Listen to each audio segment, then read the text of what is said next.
जय श्री कृष्णा दोस्तों, हमारे चैनल कृष्ण की दासी में आपका हार्दिक स्वागत है। आप सब कैसे हैं यह बताने के लिए कमेंट बॉक्स में जय श्री कृष्णा जरूर लिखें। भगवान श्री कृष्ण की कृपा से आपका सब मंगल होगा। भाद्रपद माह के शुक्ल पक्ष की चतुर्दशी तिथि को अनंत चतुर्दशी का व्रत किया जाता है। इसे अनंत चौदश भी कहते हैं। दोस्तों, अनंत चतुर्दशी को भगवान विष्णु के अनंत स्वरूप की पूजा की जाती है और इस दिन अनंत सूत्र धारण किया जाता है। साथ ही इस दिन गणेश उत्सव की समाप्ति भी होती है। अनंत चतुर्दशी के दिन भगवान गणेश जी का विसर्जन किया जाता है। दोस्तों, हिंदू धर्म शास्त्रों में अनंत चतुर्दशी का विशेष महत्व बताया गया है। इस व्रत को करने से भगवान विष्णु की कृपा प्राप्त होती है। जन्म जन्मांतर के सभी पापों का नाश होता है। धन, वैभव, सुख, शांति, पुत्र पौत्र आदि से घर भरा रहता है। 14 वर्षों तक लगातार व्रत करने वाला मनुष्य मृत्यु के बाद विष्णु लोक में जाता है। इस दिन भगवान विष्णु के अनंत अवतारों की पूजा की जाती है, इसलिए यह व्रत अनेकों गुना अधिक फलदायक माना गया है। माना जाता है कि इस दिन सबसे पहले पांडवों ने व्रत किया था। जब महाभारत के युद्ध से पहले पांडवों ने जुआ खेला था, तब उनका सारा धन नष्ट हो गया था। तब उन्होंने भगवान श्री कृष्ण से प्रार्थना करते हुए उपाय पूछा। तब श्री कृष्ण ने कहा कि जुआ खेलने के कारण लक्ष्मी तुमसे रूठ गई हैं। अनंत चतुर्दशी के दिन आप भगवान विष्णु जी का पूजन कीजिए। तब पांडवों ने अनंत चतुर्दशी का व्रत किया और उन्होंने इस व्रत के प्रभाव से अपना खोया राज्य वापस पाया था। तब से अनंत चतुर्दशी का व्रत किया जाने लगा। इस व्रत को करने से माता लक्ष्मी जी भी प्रसन्न होती हैं। दोस्तों, अग्नि पुराण में अनंत चतुर्दशी व्रत के महत्व का वर्णन मिलता है। इस दिन भगवान विष्णु जी के अनंत रूप की पूजा का विधान है। यह पूजा दोपहर के समय की जाती है। दोस्तों, इस व्रत की पूजा विधि हम आपको बताते हैं। पूजा विधि इस प्रकार से है। व्रत वाले दिन प्रातःकाल स्नान के बाद व्रत का संकल्प लें और पूजा स्थल पर कलश स्थापना करें और भगवान विष्णु जी की मूर्ति व प्रतिमा को स्थापित करें। भगवान विष्णु जी को स्नान कराएं और वस्त्र अर्पित करें। इसके बाद कलश का पूजन करें। इसके बाद आप एक प्लेट में सूत या कच्चा धागा रखें। उस धागे में 14 गांठ लगा दें। कुमकुम, केसर और हल्दी से रंग कर अनंत सूत्र तैयार करें। इस सूत्र में 14 गांठें लगी होनी चाहिए। इस सूत्र को भगवान विष्णु जी के सामने रखें। अब भगवान विष्णु जी और अनंत सूत्र का विधि पूर्वक पूजन करें। अनंत सूत्र को अक्षत, कुमकुम, पुष्प, धूप, दीप द्वारा विधिवत पूजा करें। प्रसाद में भगवान विष्णु को पंजीरी, पंचामृत और केले का प्रसाद अर्पित करें। भगवान विष्णु जी की आरती जरूर करें। इसके बाद पुरुष अनंत सूत्र को दाएं हाथ में और महिलाएं बाएं हाथ में बांधें। इसके बाद ब्राह्मणों को भोजन कराना चाहिए और सहपरिवार प्रसाद ग्रहण करना चाहिए।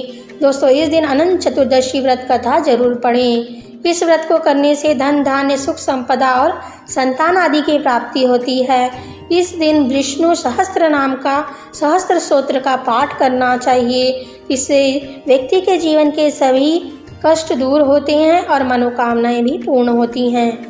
अनंत चतुर्दशी के दिन पूजा करके अनंत सूत्र धारण किया जाता है। यदि आप व्रत रख सकते हैं तो व्रत रखिए।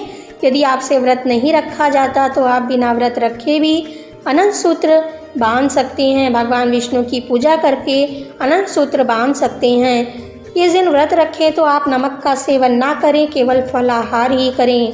दोस्तों, चलिए हम आपको अनंत चतुर्दशी व्रत की कथा, पौराणिक कथा सुनाते हैं। इस कथा को सुनने से व्यक्ति की सभी इच्छाएं पूर्ण होती हैं।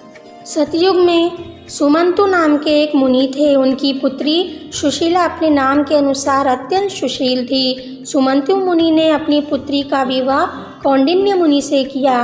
कौंडिन्य मुनि अपनी पत्नी सुशीला को लेकर ससुराल से घर वापस लौट रहे थे। तब रास्ते में नदी के किनारे कुछ स्त्रियां अनंत चतुर्दशी का व्रत कर रही थीं।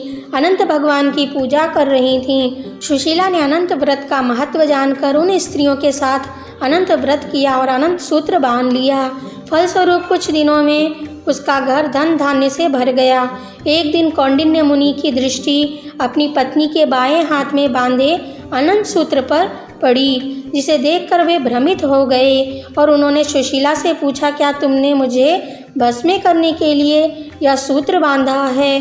तब सुशीला ने विनम्रता पूर्वक उत्तर दिया, जी नहीं, यह अनंत सूत्र भगवान का पवित्र सूत्र है, परंतु धन ऐश्वर्य के मद में अंधे होकर कौंडिन्य मुनि ने पत्नी की सही बात को भी गलत समझा और अनंत सूत्र को जादू टोने वाला डोरा समझकर तोड़ दिया और उसे आग में जला दिया।